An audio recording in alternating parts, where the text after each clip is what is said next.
I'm Isabel. I'm here interviewing Colonel Cheetham for our Veterans Day segment. So, Colonel, I have a few questions for you. Okay. All right, so tell us what branch you served in.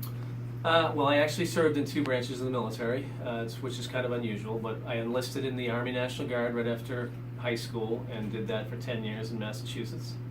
So I was in the Army first as an enlisted man, and then after completing my degree, I went into the Air Force. So I spent 21 years after that on active duty with the Air Force. Oh, excellent. So 2 services. When did you leave the Air Force to come to Alvirne? Well, I retired officially November of last year, so November 2015, but because you have a lot of usually leave time at the end of your career, I actually arrived at Alvirne before I retired because I was on leave. So last August is when I got to Alvirne. Right. And what was your favorite part about serving in the military?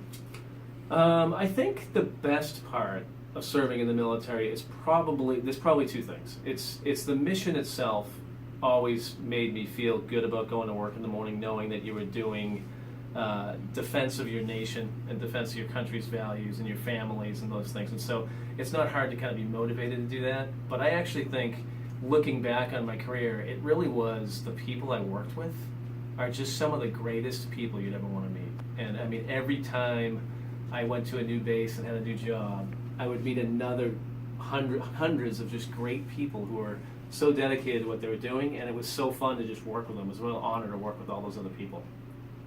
Alrighty, well, thank you for holding this interview, and thank you for your service in the military. Thank you so much. I appreciate that, Isabel.